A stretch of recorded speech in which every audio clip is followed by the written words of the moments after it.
Assalamualaikum warahmatullahi wabarakatuh. Selamat pagi semuanya. Hari ini kita akan belajar terkait dengan asam basa di pelajaran kimia kita. Sebenarnya teori asam basa dan pelajaran untuk hari ini sudah kita pelajari di pekan lalu. Jadi hari ini sifatnya mereview saja terkait tentang teori asam basa, kemudian indikator, bagaimana perhitungan pH, dan apa contoh dari asam lemah, basa lemah, asam kuat, basa kuat, seperti itu. Pekan lalu kita sudah mempelajari tentang teori asam basa. Ada 3 teori asam basa. Yang pertama adalah teori Arrhenius, kemudian teori Bronsted-Lowry, dan teori Lewis. Nah, teori Arrhenius itu asam adalah zat yang dalam pelarut air akan menghasilkan ion H+. Gitu. Kemudian untuk basa itu adalah zat yang dalam pelarut air akan menghasilkan ion OH-. Gitu. Nah, jadi untuk mempelajari teori asam basa kalian harus sudah paham dulu bagaimana cara ionisasi gitu ya. Contoh yang pertama terkait dengan si HCl, ionisasi HCl. HCl kalau kita ionisasikan, di sini ada tanda aqu, artinya itu adalah dalam larutan atau aqueous gitu. HCl kalau kita ganti, kalau kita ionisasi dia akan kita bagi 2. Nah, seperti ini. Ada H dan Cl. Kemudian untuk mencari muatannya kita lihat lokasi H di dalam tabel periodik unsur itu ada di golongan berapa. Kebetulan kalau H itu di golongan 1A, maka dia +1. Nah, kemudian lawannya dari +1 agar netral itu adalah -1. Kenapa netral? Karena di sini untuk HCl tidak punya muatan, nggak ada muatan di sininya, jadi netral ya. Sehingga HCl kalau diionisasi menjadi H+ ditambah Cl- dalam spesies aqueous atau aqueous atau di dalam air gitu ya. Nah, terlihat di sini bahwa si H ini menghasilkan ion H+ di dalam air, maka HCl memenuhi kaidah untuk teori asam basa dari teori asam dari teori Arrhenius gitu ya. Asam Arrhenius. Kemudian contoh lain, kalau untuk H2SO4 gimana? H2SO4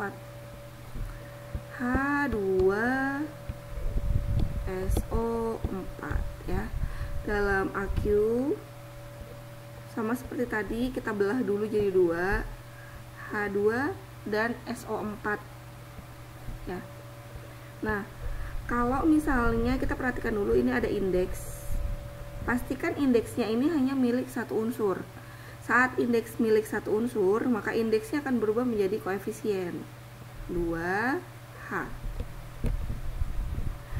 ditambah dengan, nah perhatikan lagi, untuk 4 ini indeksnya milik si O saja atau milik SO gitu. Karena 4 ini milik O saja, namun O ini terikat dengan S, maka dia tidak bisa kita jadikan menjadi koefisien. Jadi tetap bentuknya seperti semula. Jadi 4-nya tetap jadi indeks SO4 ya. Karena 4 hanya milik O, sedangkan O terikat pada S gitu. Kemudian tadi H itu adalah +1 karena dia di golongan 1A, dan kemudian kita kali +1 dikali 2 kan +2. Lawan dari +2 adalah -2. Nah, ini alasan kenapa si SO4 itu memiliki muatan -2 ya. Spesiesnya juga di dalam aqueous atau larutan. Ini juga memenuhi untuk asam Arrhenius gitu, asam Arrhenius. Oke.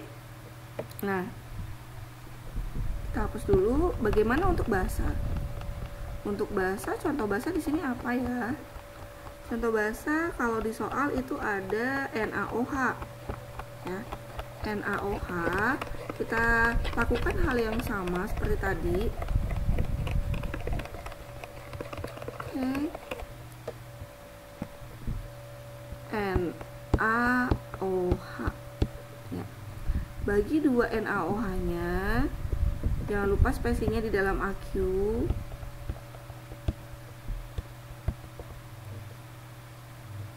Nah, kemudian kita tulis Na dan OH seperti itu. Kemudian kita lihat Na ini ada di golongan berapa.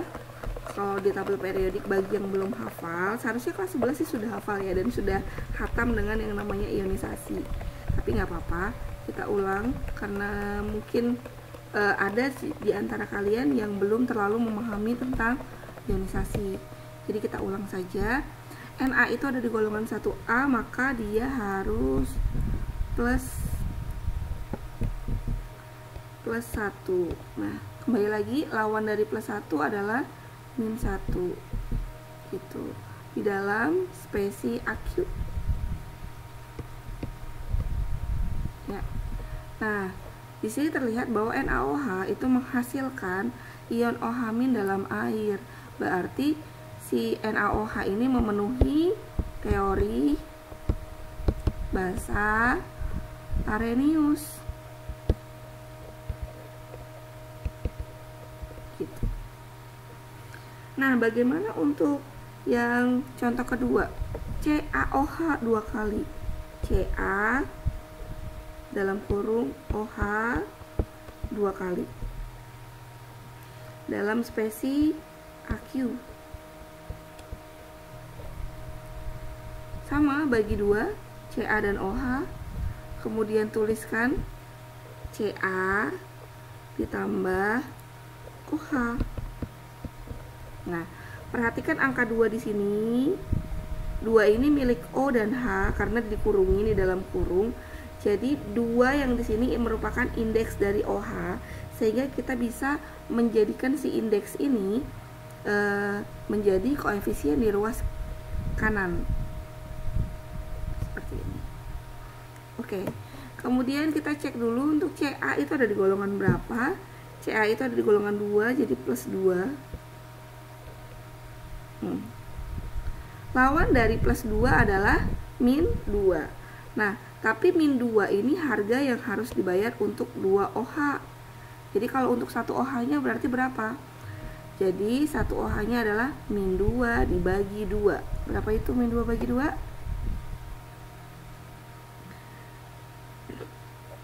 Min 2 dibagi 2 adalah min 1 dalam spesi AQ gitu. Jadi CaOH 2 kali itu menghasilkan ion OH- di dalam air juga.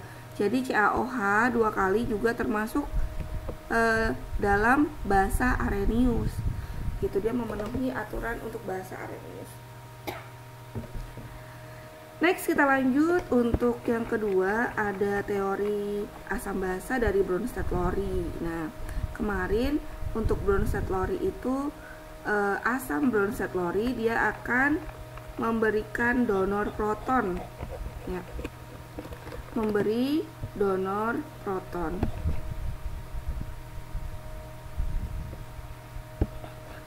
Baik.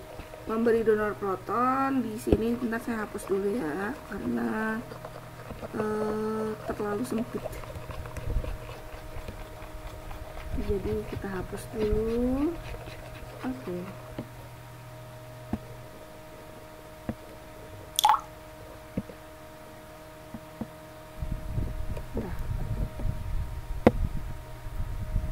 Next kita lihat sekarang ada asam dari Bronsted-Lowry. Asam Bronsted-Lowry adalah zat yang memberikan proton atau donor proton. Dia memberi donor gitu ya, memberikan proton ke spesies lain.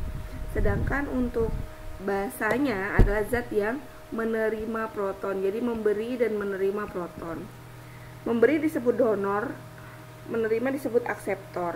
Yang diterima itu adalah proton. Kenapa proton kok H+ ya? Karena gini, kalau unsur H ini punya satu proton, satu neutron di dalam inti, ya. Kemudian ada satu elektron yang mengelilingi. Ini proton, ini neutron, ini elektron. Ketika H-nya plus, itu artinya dia kehilangan satu elektron, ya. Berarti elektron yang ada di sini hilang, nggak ada, sehingga dia hanya memiliki satu proton dan satu neutron. Tapi neutron kan ini ya, neutron itu kan dia netral, sehingga dikatakan H+ sama dengan satu proton gitu. Ya, jadi kalau ada kata-kata memberikan proton atau donor H+ itu sama aja gitu ya. Baik, yang harus kalian ketahui di asam basa Bronsted-Lowry itu adalah asam basa konjugasi gitu yang harus diketahui. Jadi nanti akan ada suatu reaksi seperti yang dilihat di sini. Ya.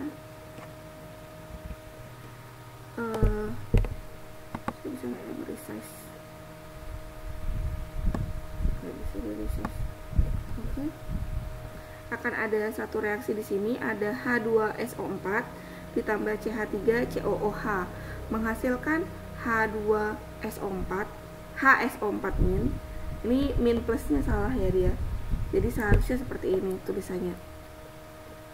H2SO4 ditambah CH3COOH menghasilkan HSO4 min, minnya di atas, ditambah CH3COOH2 plus gitu. Nah, ini kita harus cari yang namanya asam basa konjugasi. Maksud asam basa konjugasi itu adalah pasangan asam basa yang saling memberi dan menerima elektron. Pasangan asam basa yang saling memberi dan menerima proton gitu. Coba kita lihat di sini H2SO4. Ini kita harus mencari asam atau basa konjugasinya dengan cara cari yang termirip, kayak kita nyari kembaran gitu loh. Kita nyari kembarannya dari H2SO4 ya di sisi kanan. Nah, di sisi sebelah kanan tanda panah ya. Di sisi sebelah kanan tanda panah, kalau kita lihat lebih mirip mana H2SO4 dengan HSO4 min atau CH3COOH2 plus. Tentu lebih mirip sama si HSO4 min. Oke. Nah, sekarang logika memberi dan menerima itu biasanya yang memberi itu adalah yang kelebihan, yang menerima itu adalah yang kekurangan. Sehingga kita coba perhatikan untuk si H2SO4 dengan HSO4 min, yang kelebihan H-nya itu adalah si H2SO4, ini kelebihan H. Yang di bawahnya HSO4 min itu kekurangan H. Yang kelebihan H kita kenal sebagai asam. Yang kurang H kita kenal sebagai basa. Gitu. Ya. Kemudian untuk nextnya lagi kita coba lihat di sini. H2SO4 sama HSO4 min ini kan sudah menjadi pasangan asam dan basa konjugasi. Nah, imbuhan konjugasi atau basa 1, basa 2 itu terletak di produk atau di sebelah kanan tanda panah. Jadi basa yang di sini kita tulis basa konjugasi. Gunanya untuk apa? Untuk membedakan saja. Nanti ada dua basa soalnya, ada dua asam. Nah, ini asam basa yang mana gitu kan ya.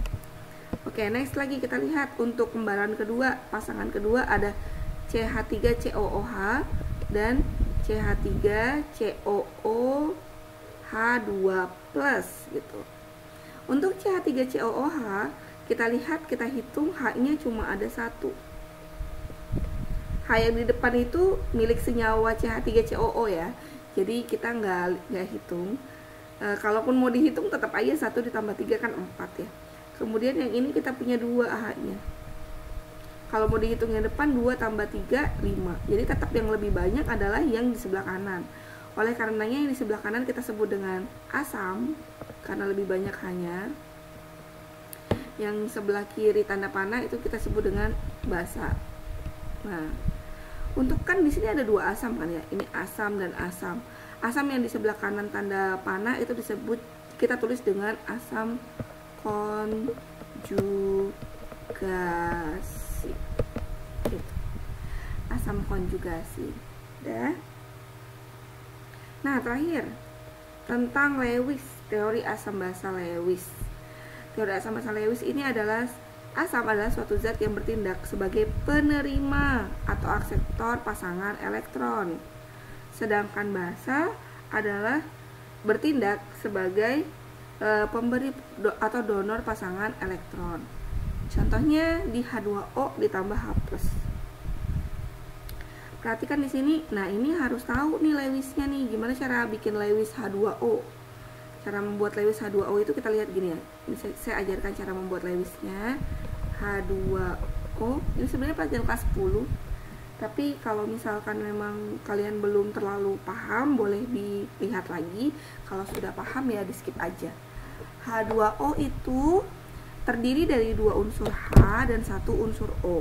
Nah, logika sederhananya di dalam pelajaran kita sehari-hari, di dalam kehidupan kita sehari-hari, jika ada 2 orang perempuan misalnya dengan 1 orang laki-laki mau bergandengan, umumnya yang laki-laki atau yang sedikit itu di tengah. Jadi yang menjadi center itu adalah si O di sini. Ini ada O. Kemudian yang H yang 2 itu mengapit O di kanan dan kiri. Di kanan dan kiri. Nah, kemudian untuk yang namanya elektron valensi, elektron yang akan kita gambarkan itu berdasarkan elektron valensi. Elektron valensi bisa kita lihat dari letak golongannya ada di mana. O itu terletak di golongan 6A, berarti dia memiliki 6 elektron valensi. Oke, kita tuliskan 1, 2, 3, 4, 5, 6. Sedangkan H itu ada di golongan 1A ya. Golongan 1A itu berarti dia punya 1 elektron valensi masing-masing. Untuk H itu mengikuti aturan duplet.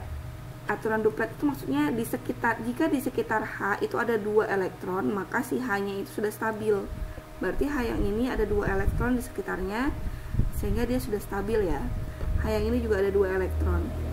Nah, yang mengikuti aturan si duplet ini ada 2, ada H dan ada He. Selain itu mengikuti aturan oktet, di mana dia akan stabil, suatu unsur akan stabil apabila ada di sekitar elektron yang berjumlahnya 8, oktet kan 8. Jadi kita lihat di sini untuk O kita hitung 1, 2, 3, 4, 5, 6, 7, 8. Ada 8. Oke. Nah, 2 unsur yang memiliki 2 unsur yang saling memberi elektron itu membentuk suatu ikatan. Ini disebut dengan ikatan kovalen. Ini juga. Jadi di H2O ada 2 ikatan kovalen. Kemudian ada 2 elektron bebas. Tapi sebenarnya aslinya bukan linear ya bentuknya. Aslinya itu bentuknya V karena si pasangan elektron bebasnya itu tidak di atas dan di bawah. Dia di atas dua-duanya, nanti dia mendorong si H-nya itu turun ke bawah. Jadi nanti bentuknya seperti ini. Ini O, ini H, ini H. Gitu. Ya. Kemudian lagi ditambah sama H+. Ini kita tambahin sama H+. Terus H+ ini kan tadi kan kita sudah bahas yang di bawah sini kan, bahwa H+ itu kehilangan 1 elektronnya. Sehingga yang kurang elektron itu adalah H+. Sehingga H+ ini ikut ke dalam, bisa masuk ke dalam. Ini perhatikan ya, perhatikan H+ ini nanti dia akan berada di sini. Nah, jadi si H+ ini nantinya dia akan numpang di H2O dengan cara apa? Dengan cara numpang aja, nggak mau ngasih pasangan elektronnya gitu. Jadi terbentuk ikatan kovalen koordinasi di sini. Ini kovalen koordinasi di sini. Gitu. Jadi yang menerima pasangan elektron kan berarti dari O2 dia memberikan pasangan elektron ke H2 kan. Jadi ke H. Si O akan memberikan pasangan elektron ke H. Jadi kalau begitu yang menerima pasangan elektron itu adalah si H+. Nah, menerima pasangan elektron disebut dengan asam. Yang memberi pasangan elektron disebut dengan basa.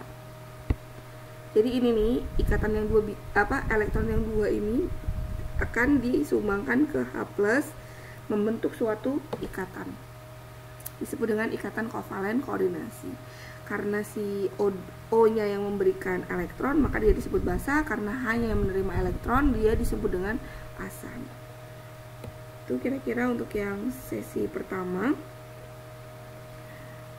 Kemudian kita lanjutkan lagi tentang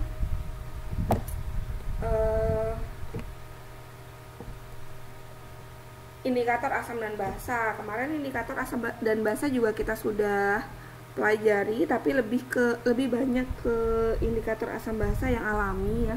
Ada buah naga, kemudian ada kunyit, kemudian udah dua itu aja sih, buah naga dan kunyit. Terus kemudian kemarin juga saya sudah membawa lakmus ke kelas dan kita sudah sama-sama melihat bahwa lakmus itu akan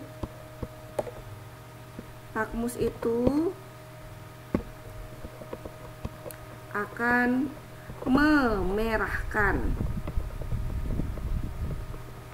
kertas lakmus merah pada asam dan memerahkan kertas lakmus biru pada asam. Jadi kalau asam larutannya diberikan lakmus apa saja, warna akhirnya itu merah ya. Sedangkan basa itu warna akhirnya adalah biru. Jadi lakmus merah jadi biru, lakmus biru jadi biru gitu. Nah, kalau pada netral ya namanya juga netral, dia tidak akan mengubah tidak akan terjadi perubahan warna gitu. Selain ada lakmus, kita juga kenal dengan yang namanya IU atau IU, indikator universal. Nah, indikator universal ini adalah mirip dengan kertas lakmus, tapi dia memiliki nilai-nilai pH dari 0 sampai ke 14 gitu. Nanti kapan-kapan saya tunjukin indikator universal itu seperti apa. Kemudian yang lebih canggih lagi ada juga pH meter. Jadi ini sudah bentuk pengukuran pH secara digital. Jadi pH meter itu nanti ada suatu alat kemudian bisa mengukur berapa sih pH suatu larutan gitu ya. Selain itu, kalau misalkan kita bicara tentang trayek perubahan warna untuk beberapa indikator, trayek perubahan warna itu kayak daerah perubahan warna gitu ya. Jadi ini di sebelah sini ada nama-nama indikator asam basa seperti metil hijau, timol hijau, kemudian ada metil jingga, metil merah, metil ungu, bromkesol ungu, bromtimol biru dan lain-lain gitu ya. Kemudian untuk perubahan warnanya itu melihatnya walaupun di sini ada kata sampai, tapi sebenarnya sampai ini tuh kayak batasnya gitu ya. Jadi misalkan metil hijau, ini misalkan pH suatu larutan, ini ada 0,2, ini ada 1,8. Kita pakai metil hijau. Di bawah 0,2 ini nanti warnanya berubah menjadi kuning. Misalnya ada suatu larutan yang kita cek ternyata dia warnanya kuning kalau setelah kita kasih metil hijau. Oh, berarti pH-nya di bawah 0,2. Kemudian dia berubah menjadi biru kalau misalkan di atas 1,8. gitu. Terus diantaranya bagaimana? Ya diantaranya ya artinya warnanya masih campuran antara biru sama kuning, makanya dikatakan metil hijau, ya warnanya hijau gitu kan, di antara 0,2 sampai si 1,8. Terus kemudian timol hijau juga gitu, timol hijau juga seperti itu, di bawah 1,2 warnanya kuning, di bawah 2,8 warnanya biru, seperti itu sampai bawah gitu ya. Terus kemudian nanti misalkan kita mau mencari suatu pH suatu larutan gitu kan, minimal kita menggunakan misalnya 3 indikator. Nanti dari 3 indikator ini kita lukiskan trayeknya. Nah, warna yang dominan di trayek itu nanti kita misalnya di sini ada warna si siapa namanya? Timol hijau itu 2,8 di sini lah ya. Kemudian 1,2 kuning. 1,2 itu kira-kira di bawahnya 1,8 di sini. 1,2 warnanya kuning. Nah, ternyata larutan itu warnanya adalah biru gitu ya. Jadi kemungkinan dia di dua ini kan biru. Jadi kemungkinan dia memiliki pH di atas 2,8 gitu. Nanti lebih jelasnya bisa kita lihat dengan pembelajaran waktu trayek pH. Akan ada alat peraganya nanti insya Allah di pertemuan berikutnya. Oke, berikutnya lagi ada pH.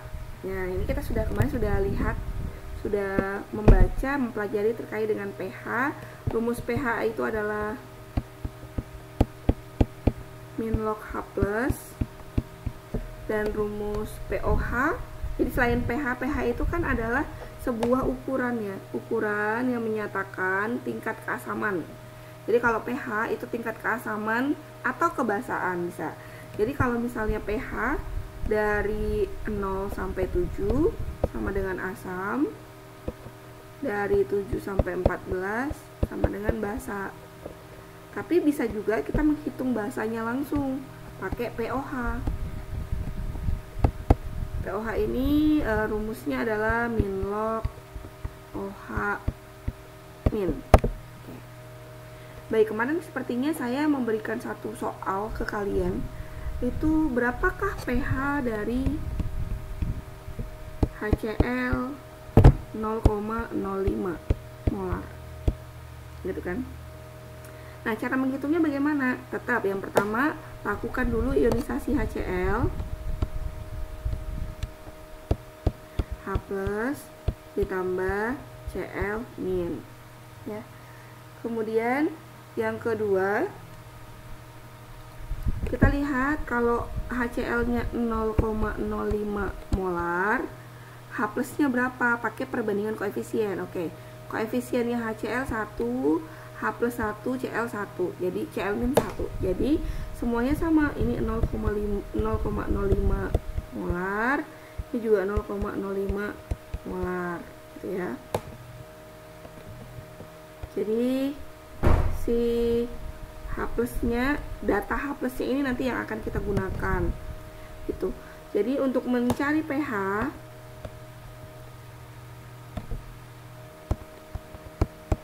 sama dengan min log dari H plus.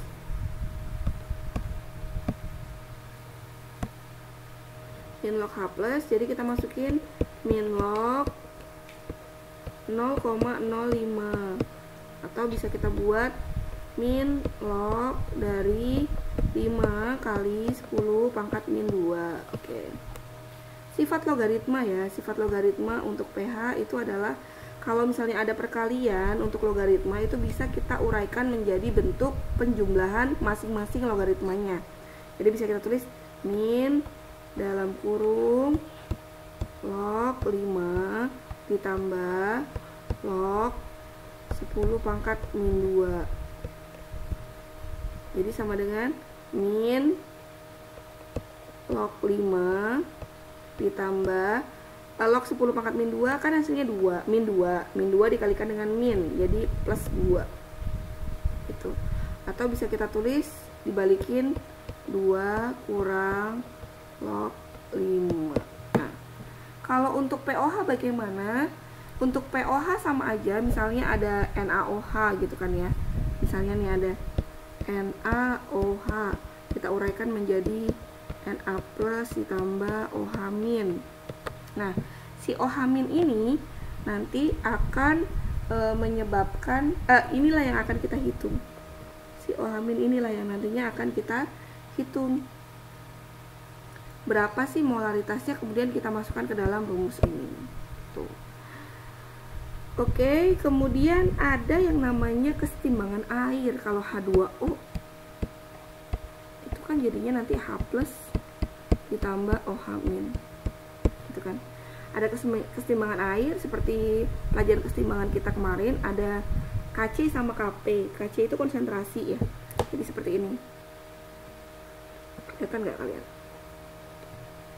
Kc itu adalah konsentrasi dari produknya H plus ditambah dikalikan dengan konsentrasi dari OH min dibagi konsentrasi dari H2O.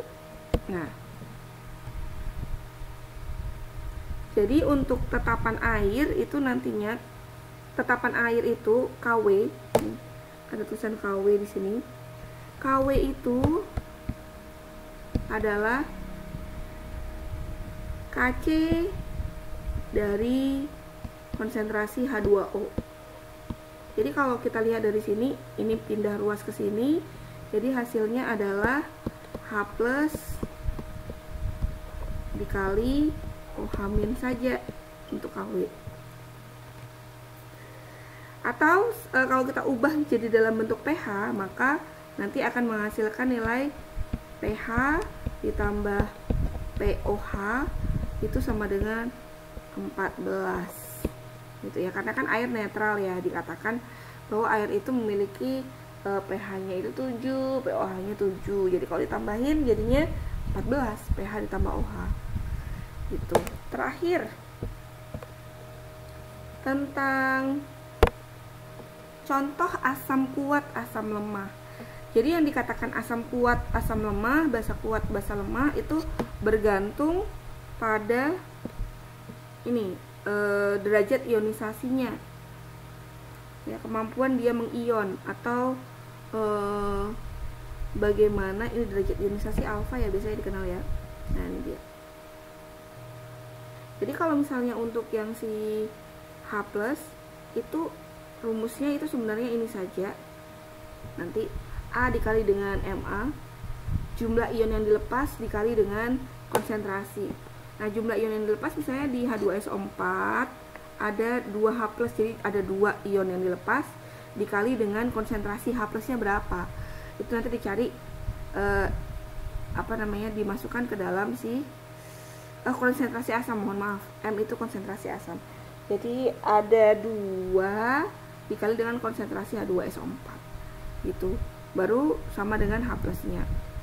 Terus kalau untuk basa kuat juga seperti itu, tapi dikalikannya sama konsentrasi basa. Untuk asam lemah, basa lemah itu nanti karena dia tidak terionisasi sempurna, kita harus ada ini, ada mula-mula, terurai, dan setimbangnya. Baru kita peroleh rumus untuk yang asam lemah untuk mencari H plusnya. Rumusnya itu adalah Ka. Ka itu apa? Ka itu adalah tetapan ionisasi atau tetapan kesetimbangan ionisasi asam lemah. Nanti biasanya dikasih tahu, dikali dengan konsentrasi asamnya, kita akarin. Kalau basa juga gitu, untuk mencari OH min itu sama dengan akar dari KB kali dengan M. Nah, lebih lanjut nanti kita akan bahas di contoh soal. Oke, Ibu selesaikan dulu untuk hari ini pembahasan materi kita. Kita lanjut lagi di contoh soalnya, nanti Ibu kirimkan. Assalamualaikum warahmatullahi wabarakatuh.